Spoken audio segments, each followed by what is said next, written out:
Hi, ഇന്ന് ഒരു തല്ലിപ്പൊളി കൂതറ Hollywood action പടം പരിചയപ്പെടുത്തി തരാം. Boy kills world. ഞാൻ ബേസിക്കലി ആക്ഷൻ പടങ്ങളൊക്കെ വല്ലാണ്ട് ഇഷ്ടപ്പെടുന്ന ഒരാളാണ്. പക്ഷേ 1 മണിക്കൂർ 50 മിനിറ്റുള്ള ഈ ഒരു സിനിമ ഞാൻ ഏകദേശം 3 ദിവസം എടുത്തിട്ടാണ് ഒന്ന് കണ്ട് തീർത്തത്. മോറിറ്റ്സ് മോർ എന്ന് പറഞ്ഞ ആളാണ് ഈ സിനിമ സംവിധാനം ചെയ്തിട്ടുള്ളത്. അയാളുടെ ആദ്യത്തെ സിനിമയാണ്. ഒരു പ്രത്യേകിച്ച് ഒരു ഗുണമില്ലാത്ത ഒരു രസമില്ലാത്തൊരു സിനിമയായിട്ടാണ് എനിക്ക് പേഴ്സണലി ഇത് ഫീൽ ചെയ്തത്. ഒരു റിവെഞ്ച് മൂവിയാണ്. അതായത് വാണ്ടർ കോയ്സ് എന്ന് പറഞ്ഞൊരു ഫാമിലി ഉണ്ട്. ഇവരാണ് വില്ലന്മാർ. ഇവർ ഭയങ്കര ആൾക്കാരൊക്കെ തട്ടിക്കളയുന്ന ഒരു ടീമാണ്. അതായത് അവർക്ക് പാരയാകും, അവർക്ക് ഭീഷണിയാകും എന്ന് തോന്നുന്ന ആൾക്കാരെയൊക്കെ ഇവർ തട്ടിക്കളയും. അങ്ങനെ ഒരു ഫാമിലിയെ മൊത്തത്തിൽ ഇവർ തട്ടിക്കളയും. അപ്പോൾ അതിലൊരാൾ ബാക്കിയാവും. ആ ഒരാളാണ് ഈ സിനിമയിലെ ഹീറോ. ബോയ്, അതാണ് നമ്മുടെ ഹീറോയുടെ പേര്.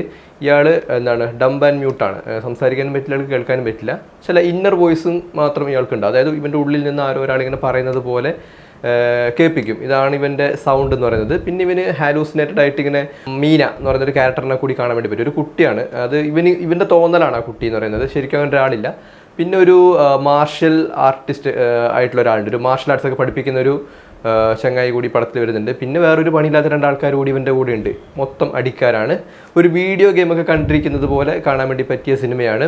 ഒരു കാര്യം നല്ല അടിപൊളിയായിരുന്നു, അത് ഈ സിനിമയുടെ ആക്ഷൻ കൊറിയോഗ്രഫിയാണ്. അതായത് സിനിമ അത്രത്തോളം വീക്കായിട്ടാണ് പോകുന്നതെങ്കിൽ പോലും ആക്ഷനൊക്കെ നമുക്ക് കണ്ടിരിക്കാൻ വേണ്ടി പറ്റും. വേണമെങ്കിൽ നമുക്ക് ബാക്കിയുള്ള സിറ്റുവേഷനൊക്കെ ഒന്ന് സ്പീഡാക്കിയതിന് ശേഷം അടി മാത്രം കണ്ടിരിക്കാം. അടിയൊക്കെ നല്ല അടിയാണ് കേട്ടോ. പിന്നെ ഈ ചങ്ങായിയും അത്യാവശ്യം നല്ല രീതിയിൽ പണിയെടുത്തിട്ടുണ്ട്. പക്ഷേ ഇതിൻ്റെ പ്ലോട്ട് ഇങ്ങനെ ആയിപ്പോയി. ചിലപ്പോൾ എനിക്ക് കണക്റ്റ് ആകാത്തതുകൊണ്ടാണെന്ന് അറിയില്ല. ചിലപ്പോൾ ഈ ടൈപ്പ് സിനിമകൾ ഇഷ്ടപ്പെടുന്ന ആൾക്കാരൊക്കെ ഉണ്ടാകും. അതായത് ഞാൻ പണ്ട് ഈ ആളവന്ത എന്ന് പറയുന്ന സിനിമ കാണുന്ന സമയത്ത് അതിൽ മറ്റേ കമലഹാസൻ ഇല്ലേ, നമ്മുടെ മൊട്ടയടിച്ച കമലഹാസൻ, അയാളുടെ സീക്വൻസ് ഒക്കെ കാണുന്ന സമയത്ത് എനിക്ക് തോന്നുന്നു ഇതെന്താണ് ഇവർ ചെയ്തു വെച്ചിട്ടുള്ളതൊക്കെ ഞാൻ ആലോചിക്കുന്നുണ്ടായിരുന്നു. ചെറുതായിരിക്കുന്ന സമയത്ത്, സ്കൂളിൽ പഠിക്കുന്ന സമയത്ത്. പിന്നെ നമ്മൾ കുറച്ചുകൂടി വലുതായിട്ട് സീരിയസ് ആകുന്ന സമയത്താണല്ലോ ഇതൊക്കെ സീരിയസ് ആയിട്ട് കാണാൻ വേണ്ടി പഠിക്കുന്നത്. അപ്പോൾ ഇതങ്ങനെ ആളവന്താൻ പോലത്തെ സിനിമയാണെന്നുള്ള ഞാൻ പറഞ്ഞു വരുന്നത്. പക്ഷേ ഈ സിനിമ ടോട്ടലി ഒരു വീഡിയോ ഗെയിം പോലെയാണ് നമുക്ക് ഫീൽ ചെയ്യുക. ഈ കോമിക്സ് എല്ലാം കാണില്ലേ, ഏകദേശം അതുപോലെ ഉണ്ടാകും. പിന്നെ സിറ്റുവേഷനൊക്കെ ഒരു തരത്തിലും കണക്ട് ചെയ്യാൻ പറ്റാത്ത കാര്യങ്ങളാണ്. റിവെഞ്ച് ആണെങ്കിൽ പോലും ഒരു അടിക്കലൊരു പർപ്പസ് ഉണ്ട്. എന്തിനാണ് ഇവനിങ്ങനെ ചെയ്യുന്നതെന്നുള്ളൊരു പർപ്പസ് വേണ്ടേ.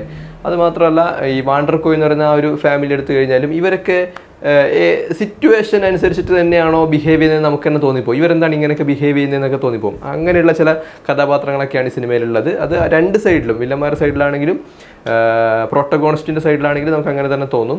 പിന്നെ ആക്ഷൻ, ഞാൻ പറഞ്ഞല്ലോ, ആക്ഷനാണ് ഏറ്റവും കൂടുതൽ പ്രാധാന്യമുള്ളത്. ആക്ഷനും അതുപോലെ തന്നെ സിനിമാറ്റോഗ്രഫി, ആക്ഷൻ എടുത്തു വെച്ചിട്ടുള്ളതും നന്നായിരുന്നു.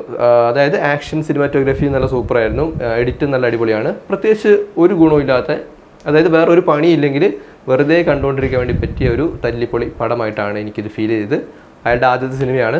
സോ ഇതാണ് ബോയ് കിൽസ് വേൾഡ്.